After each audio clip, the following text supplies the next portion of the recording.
Do you want to learn more on how to put money to work in regenerative food and agriculture? Follow our video course via investinginregenerativeagriculture.com/course or in the links below. Now, on to the podcast. Welcome to another episode of Investing in Regenerative Agriculture, investing as if the planet mattered. A podcast show where I talk to the pioneers in the regenerative food and agriculture space to learn more on how to put our money to work to regenerate soil, people, local communities and ecosystems while making an appropriate and fair return. Why my focus on soil and regeneration? Because so many of the pressing issues we face today have their roots in how we treat our land, grow our food and what we eat. And it's time that we as investors, big and small, and consumers start paying much more attention to the dirt/soil underneath our feet. In March last year, we launched our membership community to make it easy for fans to support our work, and so many of you have joined as a member.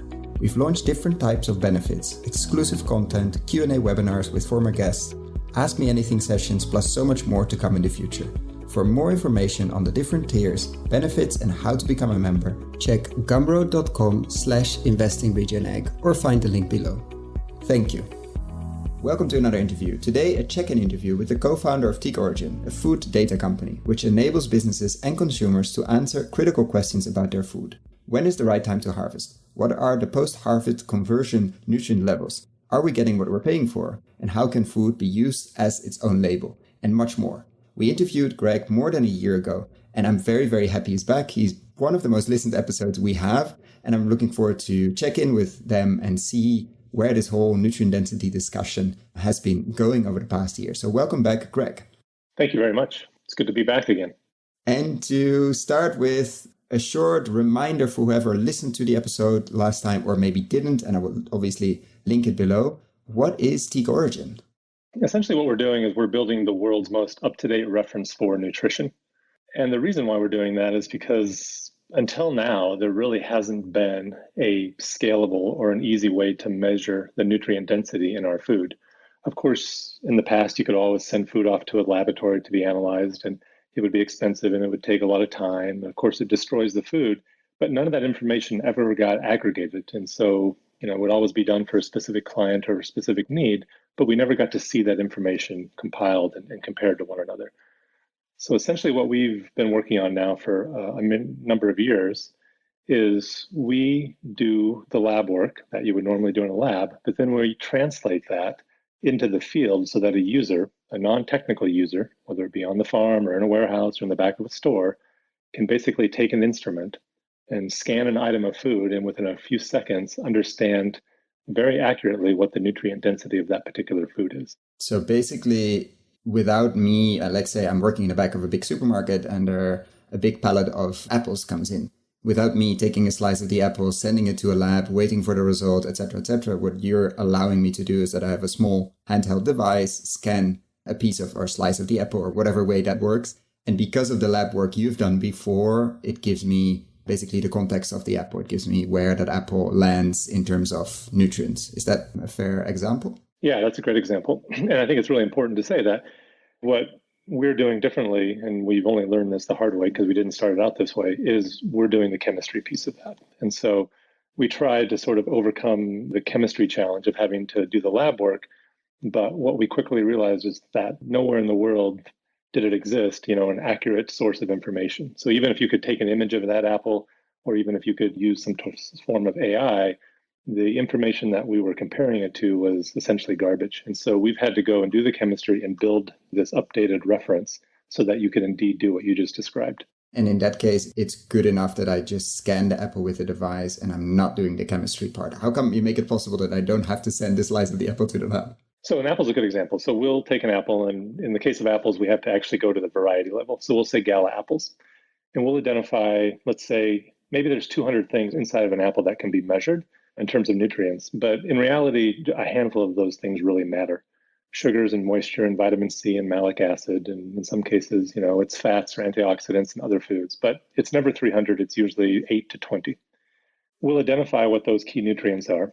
Then we just go into our lab and we'll analyze hundreds and hundreds and hundreds of samples of gala apples in this particular example until we understand the chemistry as good as any other food lab does.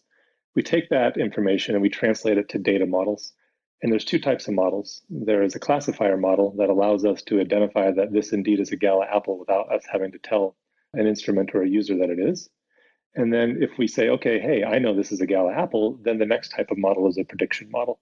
Now that I know this is a gala apple, I'm going to go ahead and make a prediction of those individual nutrients that I've studied so diligently in the lab. And this instrument that we use, it's a handheld spectrometer. It's a multi-channel spectrometer, industrial grade. So it's not one of these, some of these consumer devices that you see out there.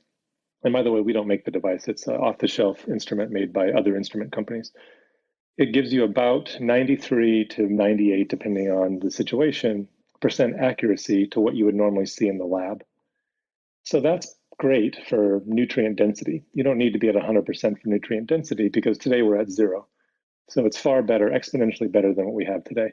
Now, what we wouldn't claim is we wouldn't want to look for allergens or pesticides or things like that because, hey, 93% isn't good enough in those cases. So this is why we're focused right now on nutritional density. And it basically tells you this apple is, so we identified what type of apple, what variety, and then it tells you compared to the others, it's relatively full of nutrients or it's at its peak or its top. What does it tell you in that prediction model? It'll compare it to a standard. So when we build the models, we default to the USDA standard just because we're a US company, but in reality, you can compare it to any standard. So we've compared it to the French nutrition label standard, UK. Some companies have their own standards in terms of quality that we can compare it to. So essentially what you'll say is, hey, here's what we think is actually in this apple. And hey, here's what the standard, whatever standard that might be, says is supposed to be there. Here's the difference. So it says there's supposed to be so many milligrams of vitamin C, or this level of glucose or sucrose, or this amount of moisture or antioxidants.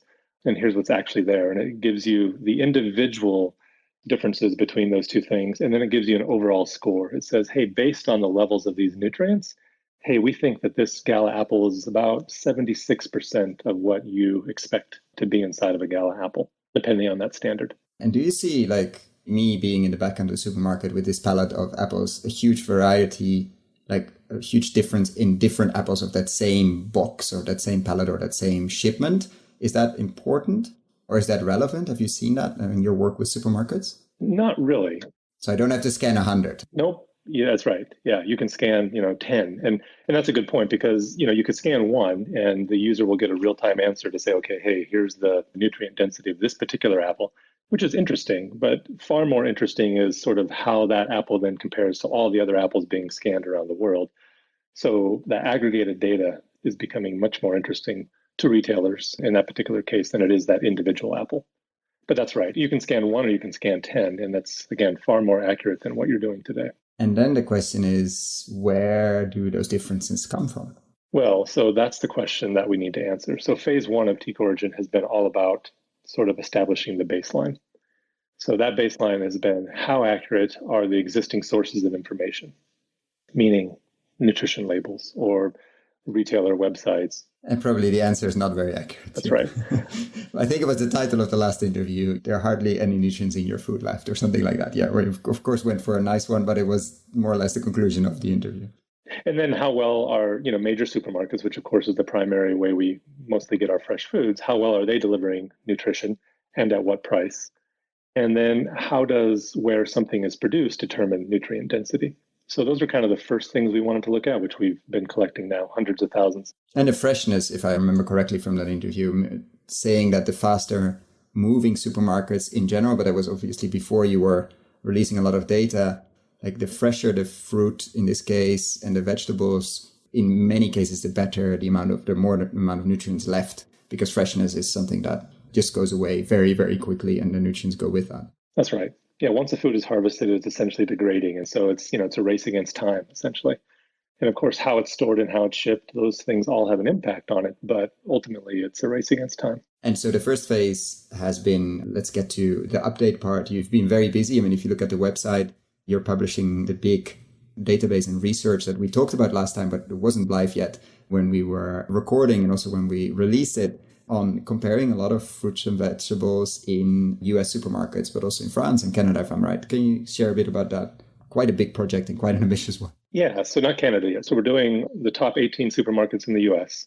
We just launched last month in the UK. So we're doing all the supermarkets and online delivery services in the UK, only because it's a smaller market. And then we've done a couple special projects in France. And then we'll do Singapore. We were going to launch Singapore next month, but we decided to wait till after through the holidays and do that in January. And the reason why we're doing Singapore, the US, and UK is those are obviously interesting, what we'd call beachheads to enter into, these regional markets. But more importantly, by choosing those three locations, we now will have a snapshot of produce from 90% of the countries where these foods are produced. So we'll have the most complete global picture of the top produce items in the world. And when you say we do that country or we do the top 18 supermarkets like in the US, what does it actually mean? So our teams every day just go out as you would as a shopper, and we walk into all these different stores around the countries, and we just buy these foods, and we buy a minimum each time we go of 10 samples of each type of food at the different retailers, and then we bring them back in the era of COVID, either to our homes and or a central office. And we use that instrument that you and I just talked about a few seconds ago to measure the nutrient density of all these foods. And then all that information gets combined on a daily and weekly basis. So we've started at the market level. Hey, what's being delivered? Now, we then sort of aggregate all the information, and then we go to retailers and we say, hey, here is the state of nutrition for your fruits and vegetables, but also the rest of the market, so your top competitors. And so here's how well you're doing against the market. Inevitably, they'll have questions like you just asked, why, are some of these things happening? And then that leads to a follow-on piece of work with that particular retailer or retailers to say, okay, well, now let's dig into your supply chain and figure out where this is breaking down faster than we're expecting. Because we obviously don't. So that's the business model here. We talked about it last time as well. You might bring some bad news to some of these players, but also giving them the opportunity to, with you, obviously, digging into their supply chain to start finding why their apples or their avocados are not at par with their top competitors. That's exactly right. Yes. And how has been the response so far of supermarkets?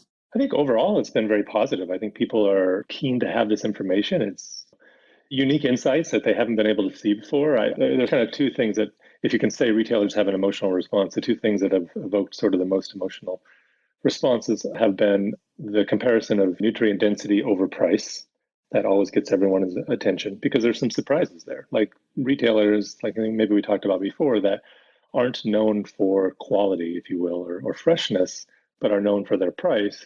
They're actually delivering high levels of nutrition versus the competitors that are known to have higher quality products. So that's a surprise to a lot of people. Yeah, I think we discussed that, like Whole Foods versus the faster moving ones like Walmart or Aldi. That's right. As they sell fast, meaning their stuff is generally more fresh and thus holding more nutrients in showing in this research. Yeah, that's right. Which is surprising. Yeah. But it's also, I think the one thing that we've learned over this, on this whole journey, but certainly the last year with getting as much data as we've collected so far, is it's really complex. It's complicated. There are no really straightforward answers. So like we were just looking at blueberries the other day, and we compared winter blueberries through the months of January and February in both the UK and the US. And most of those blueberries were from South America, as you'd imagine, because it's the season there. Of course, so they're being shipped thousands of miles to the end market. And those blueberries were far more nutritious than summer blueberries were in the same markets, even though most of the blueberries were sort of locally or regionally sourced. So most of the blueberries in the US were US grown blueberries over the summer. In the UK, they were either UK blueberries. And overall nutrition was quite a bit higher in the winter. And like things like vitamin C, which are great, it's a great indicator of how something is surviving the supply chain journey, was almost 2x. Wow. So things like that are just sort of counterintuitive that, we never expect to see. And so anyway, to your question, these things are really interesting to the retailers. And then when you start digging, what do you find? Like, are there different types, different ways of growing them? Because, you expect the long distance to destroy most of the nutrients. In this case, it's not happening. Yeah, so what we saw in that one example, blueberries, they were leaving the farms, if you will, in Chile with higher levels of nutrients to begin with. And because they are in the business of exporting 100% of their products to far points in the world, they had an extremely efficient supply chain. So they were just getting to the end markets efficiently and quickly. Ah, okay. So that just seemed like, that was partly the reason. Whereas in the case of the US, there were other modes of transportation. So maybe it wasn't air or, fast ship, it was trucking. They'd be stored, extra time. It would go from small farm to consolidator to major warehouse for big retailers, and then that major warehouse to more stores. So there were just more touch points for whatever reason in locally produced things. But then you look at something else and, it's completely different. And of course, for large supermarkets who are carrying so many different items, it's a never ending story, but a very interesting one. Yeah, that's right. And we touched upon it last time, and I don't know if you've made, it's been a crazy year, obviously, the connection to, which obviously we discussed a lot on this podcast, to soil health, soil management, or the farming side of things. Have you made any steps there in going all the way down through the supply chain to see, okay, why maybe these blueberries left with a higher level of nutrients to begin with, or on the apple side of things or the avocado side of things? Have you been looking into the soil side of things at all, or is that something that's on the agenda for the coming years? That's right. That's part of the next phase is now how do production methods, shipping and storage methods, how do they influence nutrient density and the degradation of nutrition? But we do have a lot more information and insights than we had the last time we talked. So this summer, we had a chance to study organic strawberries from Vermont farms here in New England, where we're located. And it was interesting because on average, so I'll speak in general terms to save time, those organic strawberries were 100% more nutritious than what was expected to be there. So data that we've seen from other strawberries and or the nutrition label, it was twice as much of the key nutrients were present. In the case of the French tomatoes that we've recently looked at over the summer, and in some cases US tomatoes in biologic and or organic equivalent, they were on average about 80% more nutritious right off the farm than what you'd expect to be there. And then just in the last few days, because it's still apple season, again, in both France and the US, we've seen apples that are 422% right off the farm more nutritious than expectations. So what you would expect on the label. And those expectations, are they based on organic apples, or that's the general US or France label? Okay, this is what this type of apple should be because we've done some lab work a long time ago. Yep, just the general. So basically the basic models, like the labels are like what we expect is generally quite far off. Is that a conclusion we can draw? Well, it is, but then what's then sort of discouraging, or what we have to dig into now with both ourselves as a company, but also now our retail partners, is that when you look at those same foods, now, of course, it's not the same food, meaning from the same supplier, or, the same actual pieces of fruit, but the same type of food, strawberries, tomatoes, and apples in the supermarket. So when you look at organic from the major supermarkets, we see almost no differences between conventional and organic. So by the time it's gone through these big supply chains, they've sort of been equalized for whatever reason. And I can't tell you why today. Because what you were mentioning before was off farm, so on the farm actually immediately, like harvested tomato, harvested apple, and measured there. And you're saying when it gets to your organic supermarket or the organic aisle in your supermarket, most of the difference, like the 420% difference or all the other, is basically has disappeared. And we don't know why yet, which is a crucial question because you're producing more nutrients as a farmer and those nutrients never get to the plate. That's right. So you're not getting credit for doing this great work of producing these foods. Some of that's natural. So obviously nutrients degrade over time once it leaves the bush or the tree or the farm. But obviously it's degrading in some cases at much faster rates than it should be. And so sort of that's the next holy grail moment of figuring out why and where, and then being able to fix that. And yeah, unless we go and harvest ourselves and eat it straight off the tree or the plant, which won't happen anytime soon, we need to figure out how to get those nutrients to our doorsteps. Yeah, that's right. And what's interesting is, and this isn't organic or regenerative practices, but something else we discovered in the last few months around avocados, because you had mentioned avocados. Just because I saw them on your website, not because they are always on my mind, but yeah. Yeah. Well, but they're all the rage now, right? Hey, it's a healthy food and you see them everywhere now. Everyone's talking about avocados and how hard they are to get and how expensive they are. So over the last few years, as fat has no longer been sort of enemy number one and people have started to eat healthy fats, of course, we've been producing avocados to have more of those unsaturated fatty acids in them. And it's worked. So we're seeing much, much higher levels of healthy fats inside of avocados than the previous lab work was done 20 years ago. So that's good news. But the unintended consequences of that are that the calorie count in avocados now is more than 2x. Okay, wait. Basically, you're saying that it's great because we get more of the good fat. The reason why we eat avocados, whether in all the nutrient books and the diets, etc., is there's much more. We've been growing avocados for more of those fats, which is great. But obviously, the amount of calories that we count an avocado to, if you're counting calories, has been based on like 20-year-old research, and thus also completely off. Completely. So if you're using a nutrition app or you're Googling how many calories are in an avocado, or you're using a retailer website or the nutrition label, you're saying, okay, well, hey, I'm going to eat this avocado on my toast and I get 300 calories. Great. In reality, you're probably getting close to 700 calories for that medium-sized avocado. Aye. And so, again, not saying don't eat avocados, but these are things that need to be updated, and we need to know these things to factor into what we're actually putting into our bodies. Because that's a massive, I mean, you could be doing your perfect diet, you think, because you're tracking it in your app, etc., and actually you're getting more than 2x the amount of calories in, which obviously ruins your calorie count if you would be counting your calories. Well, that's right. Even if you're not counting calories, if you ate 2 avocados in a day and got 1,400 calories, I mean, we can only consume so many calories, even if you're not conscious of it. So yeah, that's a big deal. It's a big deal. And that's only the avocado, which is all the rage, but still, I mean, not our staple food. Imagine others that are way more consumed and potentially also quite off in terms of nutrients, but also in terms of calories. Yeah, that's right. Sometimes we'll talk to folks in the academic world or nutritionists. We have a nutritionist on staff, and we'll talk about vitamin C in apples a lot. And they'll always look at us and say, well, no one measures vitamin C in apples. We don't think about vitamin C when we think about apples. But the reality is, in some cases, we'll see apples, like the example I just shared a couple minutes ago, that'll have more vitamin C in them than fruits like strawberries or citrus that we're eating specifically for vitamin C. So it's these old ways of thinking, this old mentality we got to get out of. And what has surprised you the most over this year of releasing and also doing a lot of this, releasing a lot of this data and doing a lot of this study? What's been the biggest, not aha moment, but the weirdest thing that came up? I think some of these examples that I just shared with you, but I think the most revealing is just how complicated this really is.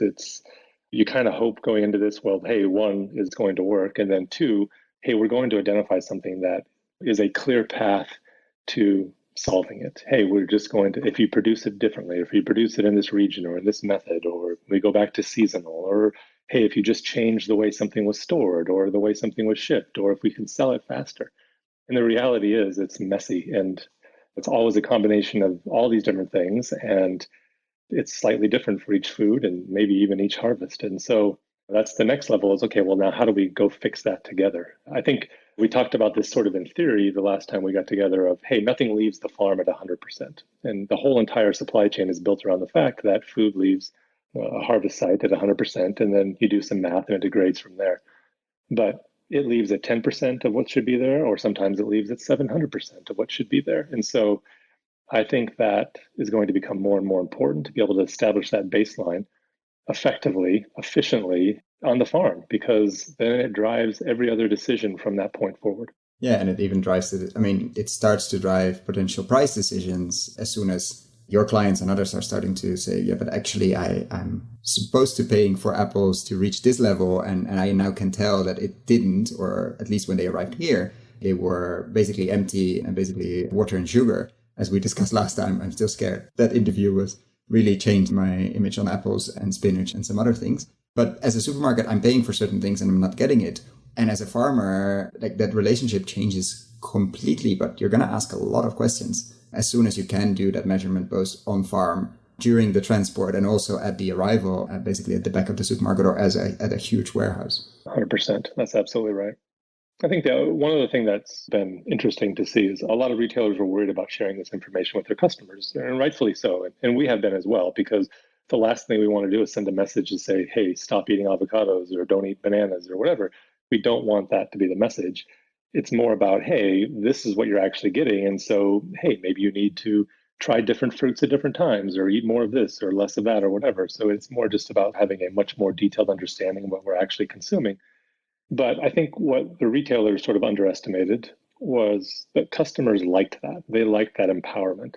So I won't say the name of it, but a retailer that isn't known for really delivering transparency and looking out for the nutrient density of their customers necessarily, learned very quickly that, hey, just by being open and giving our consumers the ability to make their own decisions, hey, this apple is the best for pie baking. Hey, it may not be the most nutritious, but this might serve the purpose if that's what you're coming for. Or, hey, this might be the best apple to put on your child's lunch, or this might just be the best overall value.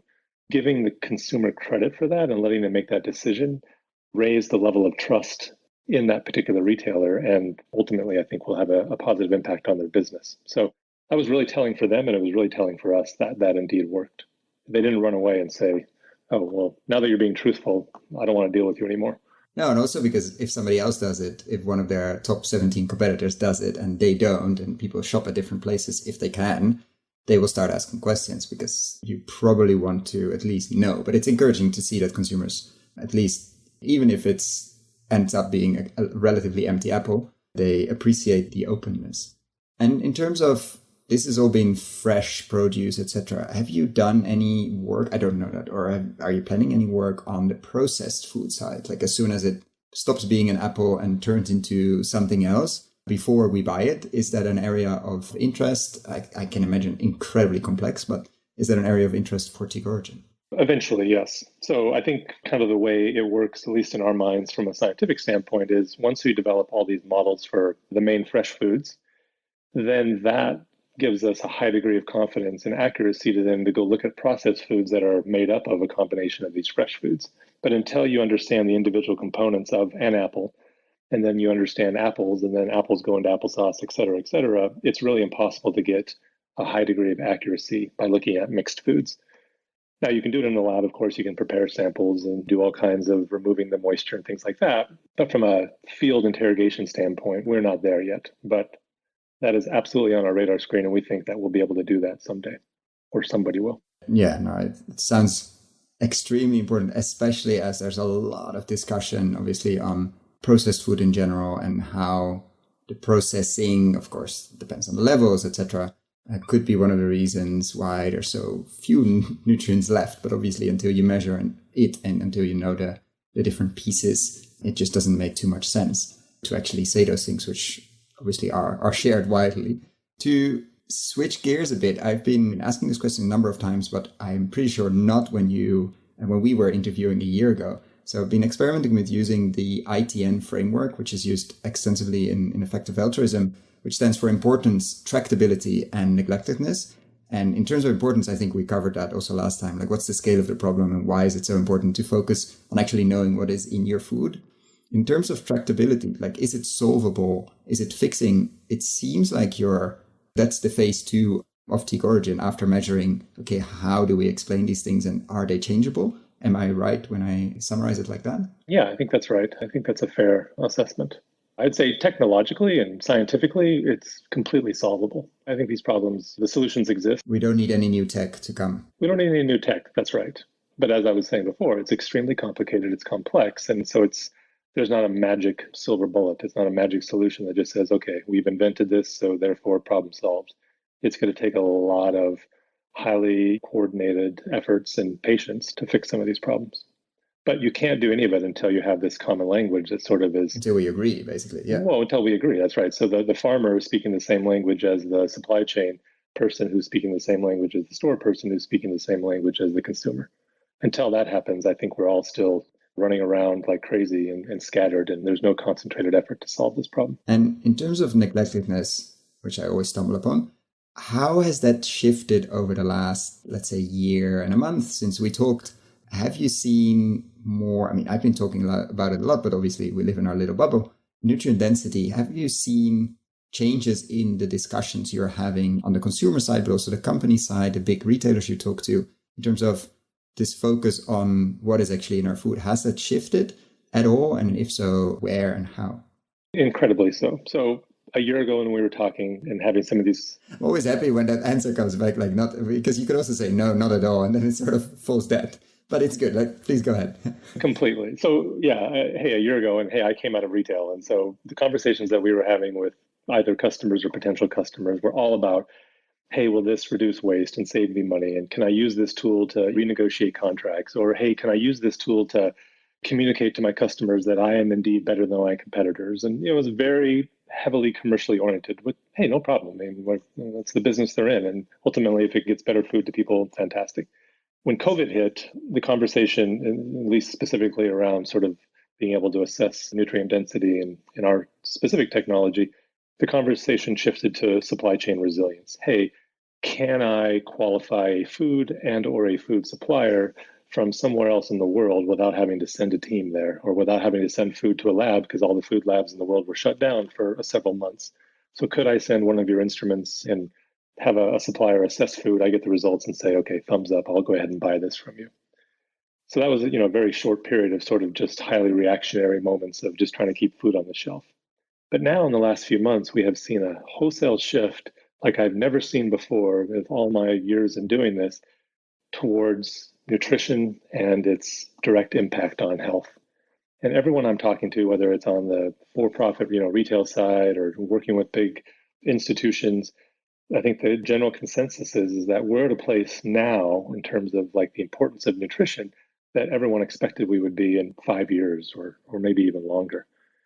So I think if one positive thing has come out of this pandemic is everyone from a business and from a personal standpoint are really focused on improving or maintaining our health. I'm very happy to hear that, because if you follow, let's say, the normal news, etc., I'm always discouraged about the lack of discussion on health and the connection to nutrients and what we eat and what we don't eat and how, etc. Like, it's really obviously focused on the masks and washing your hands and all this, the measures to not get this virus or others. But it's obviously the mainstream or the TV news you follow. It's hardly ever about the food we eat or what else can you do to make sure you're less vulnerable, or how sick actually are we all, or what's the big discussion on healthcare, which I think we are all having in our bubbles. But I'm very happy to hear that in the retail bubbles, etc., that discussion is also happening because it's such a crucial one. Yeah, I think it's fair to say. I mean, there are probably 10 retailers that before COVID, you would probably never say that they had a grand vision around this, but they're talking about it now. And hey, they're probably talking about it because their customers are talking about it, but nonetheless, they're talking about it. And which is amazing. Yeah, it's amazing. And what's great about these companies is they have the scale to bring better food to people faster. So yeah, I think it's a win for the entire food system. No, and I've seen the numbers of many, direct to consumer brands, but also farmers. They've all gone through the roof, especially at the beginning, obviously, when everybody was scrambling to get access to food. And suddenly we were thinking, who do we know who has eggs or vegetables, etc.? Where can I buy something? But many of those customers stayed. Not all, not the 300% growth that many had in a few months, but many stayed for price, for quality, for convenience, for taste, for whatever, for the connection. And in the local food market, it has been a huge shift as well. Let's see how that, and many have done numbers that they didn't expect for the next 3-4 years. So we're probably in a place where, we thought to be in 5 years or so in many places of the market. And of course, it's been an enormous hit for many other places of the market, like the restaurants and hotels. And if you've been selling to them, you are and were probably in deep trouble. It's just devastating. That's right. Like, many won't open again. But we'll see in the next years if this has been in general, good thing, or at least happy accident within a huge pandemic and a huge suffering, but at least a focus on food and health. I'm happy to hear that the big retailers are starting to pay attention a bit faster than we thought they would. Yeah, me too. No, that's knock on wood. Knock on wood that it continues. No, that's true. At least a lot of more people, at least in lockdown, if you were in lockdown, started cooking again and started looking at different things and probably paying a bit more attention to food, which helped a lot of awareness to grow. To ask another question, I didn't ask last time for sure, because I think I introduced it relatively recently, but I'm very curious about your answer. What if you would be in charge of a $1 billion investment portfolio tomorrow morning, or this morning even? We're recording this on Friday, so you can actually have the weekend to think about it. Let's say Monday morning, you're in charge, you wake up and you're in charge of quite a large investment portfolio. I'm saying $1 billion, not because I think it's a perfect number, but I see a lot of interest into the space coming from larger investors. And I think the sector as a whole, we need to start thinking about larger numbers, not because investments is perfect, not because we all need to raise a lot of money, but because there's going to be pressure on the sector. And to reach the impact we want to have, I think we need to be comfortable with a lot of zeros. So what if you would be in charge of an investment portfolio like that on next Monday? What would you focus on and how would you put that to work? Well, first of all, I'd question the decision of anyone who put me in charge of that. But let's say, nonetheless, I ended up with it. It's interesting because a couple of years ago, a few of us just got together who were super passionate about food system change. And we said, you know what, just for as a fun design exercise, let's build what we think would be sort of a utopian food system. Hey, if we could start from scratch and just say, hey, how would this thing work, from the beginning to the end?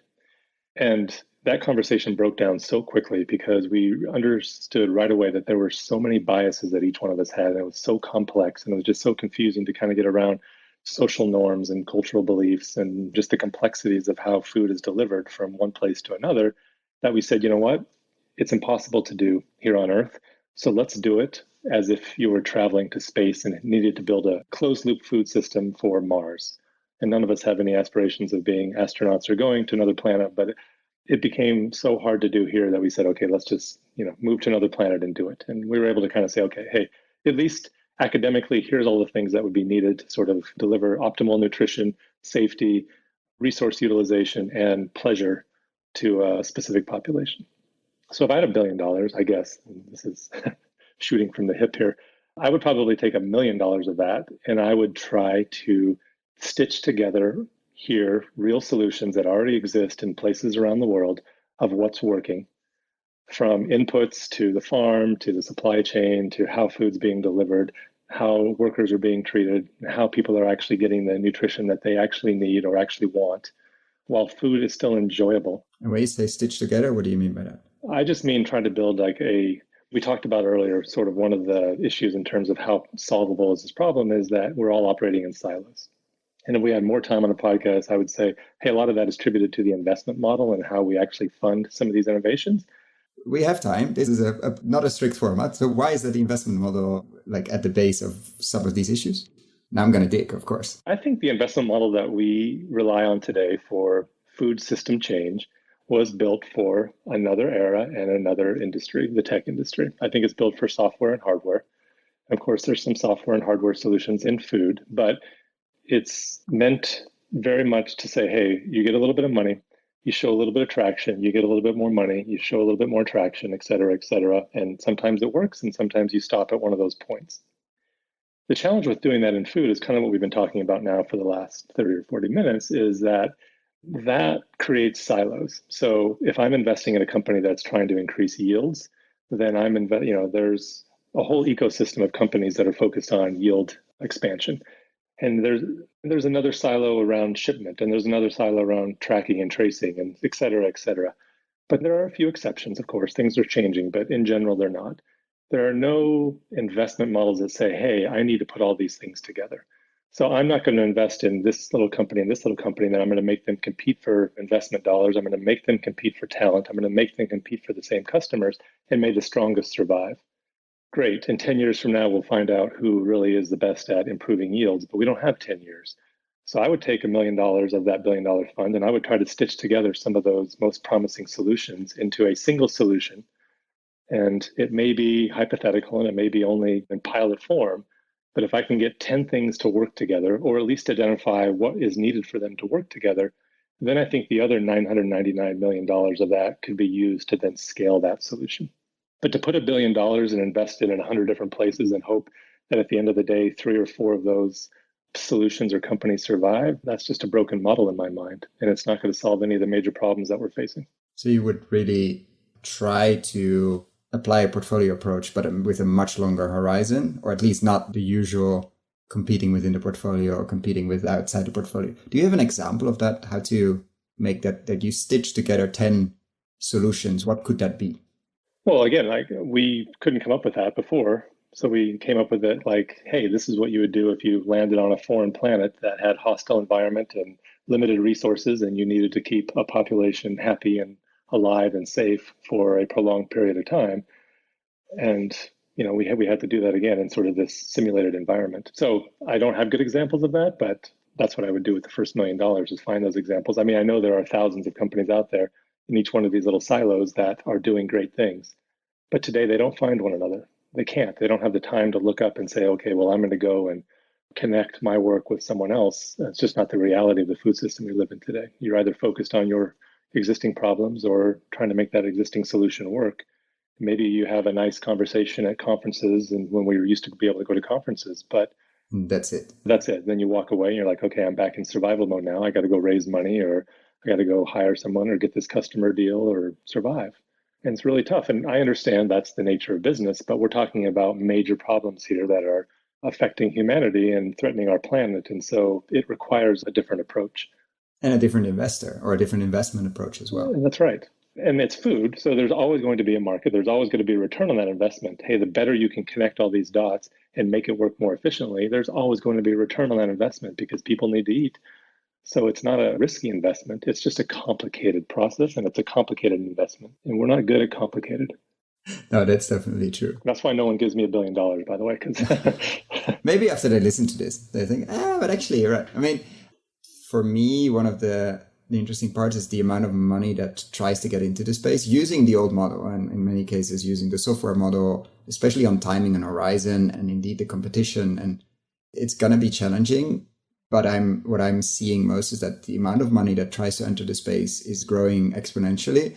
The amount of investable, and obviously that depends on the model you're using as an investor, but the amount of investable companies or projects or etc. is definitely not there. So there's going to be a lot of competition. Hopefully, let's say the companies on the ground, I don't know if you can affirm to that, can at least, they can pick the investor. They have a bit of choice, or hopefully in the next years, they have a bit of choice of what money they take on and what kind of money and what kind of conditions comes with that, and not having to always go for the fund or the VC fund that needs to exit in a relatively short period, and meaning putting a lot of stress on the company. So I'm hoping that competition helps at least for the companies to pick the right type of growth capital or the right type of capital to basically be appropriate for them. I hope so. And before you pressed record today, I know we were talking about some others that are out there and they have, different investment thesis. And so, yeah, change is happening. It needs to happen with a sense of urgency and at the pace that the problems are growing. Absolutely. And that's not happening yet. There's definitely hope and there are signs of change, but as always, change is slow. If you would like to learn more on how to put money to work in regenerative food and agriculture, find our video course on investing in regenerativeagriculture.com/course. This course will teach you to understand the opportunities, to get to know the main players, to learn about the main trends and how to evaluate a new investment opportunity, like what kind of questions to ask. Find out more on investinginregenerativeagriculture.com/course.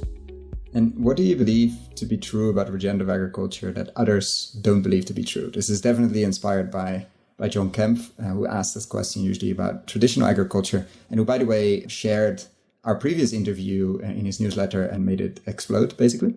So suddenly there was a huge uptake around Christmas, I think, last year. And we didn't understand where it came from until I saw the newsletter of John. So if you're listening, John, thank you for that. But that question, what do you believe to be true about regen ag or regen agriculture practices that others don't believe to be true?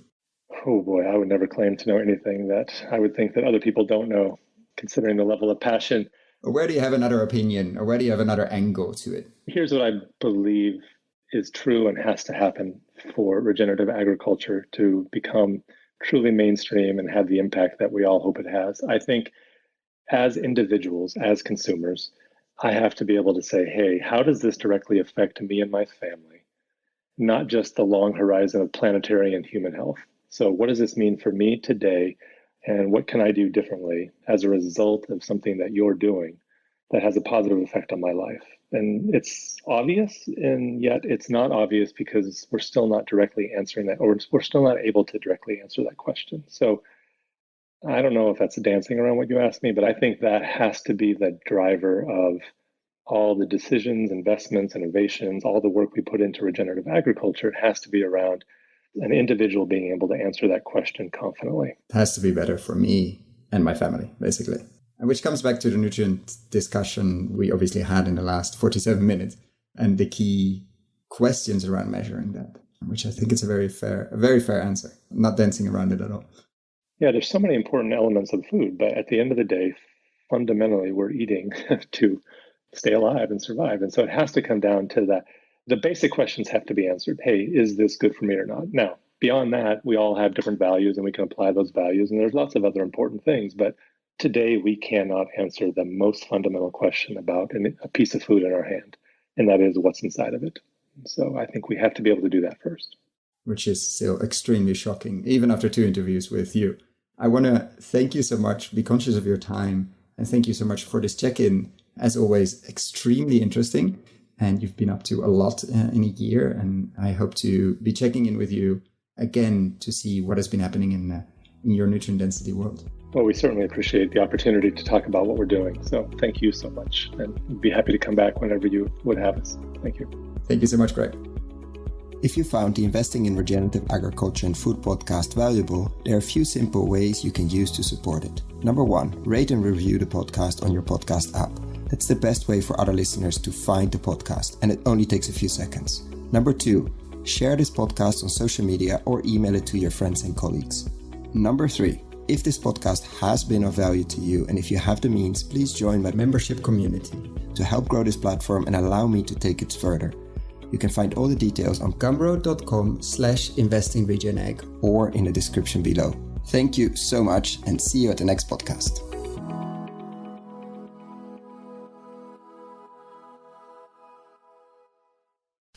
Dear friends of the podcast, I'm super excited to share with you the online video course Investing in Regenerative Agriculture and Food. How to put money to work in regenerating soils at scale and growing a lot of tasty food while doing it. Why are we doing this course? After 100 interviews and more than 100 hours of audio asking the question how to put money to work in regenerating soils, and have been following the space since 2011 and recording these podcasts since 2016, we thought it was time to share our lessons learned. What have we seen in the space over the last years? How have we built our decision-making framework? What to focus on with the podcast? How have we picked interviewees? And what questions should you ask? What is happening in the space? What should you read? What should you listen? What should you watch? How to approach this space? For whom is this course? You, the soil builders and investors in this space. The soil builders, people working in this space, entrepreneurial farmers, fund managers, vehicle builders, crowd investing, platform builders, ag-tech companies, farm-to-gut food companies, permaculture, keyline designers, holistic management consultants, etc., etc. People that are building soil at scale. And the investors who are putting their own money to work through their family office or as private individuals, or people who are putting other people's money to work through foundations, institutional capital, banks, insurance companies, etc. Is this course free? No. This is pay what you think it's worth. Meaning I have no way of knowing what this course will be worth to you. And I'm very aware that among the listeners of this podcast, we have people with very different means. So I'm inviting you, if this course is creating value to you and if you have the means, to consider paying what you think it's worth. Thank you.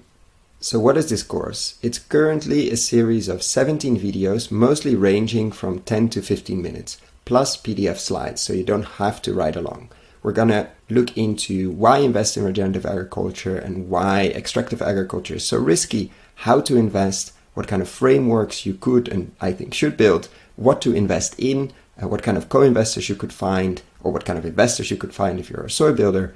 Every lesson will have a digging deeper part where I will share what kind of reports, what kind of interviews, what kind of videos you can look into if you want to dig deeper. We're going to look at nutrient density, landscape design, and a lot more. So what is it not? It's not a list of investable deals. Unfortunately, that doesn't exist in this world. We're really at the beginning of the regenerative agriculture and food revolution. It's also not investment advice. Before making any investment, please find professional investment advice. So get ready, get a cup of coffee, a cup of tea, or whatever you're drinking. Click on the link below, sign up, and I'm really looking forward to your feedback.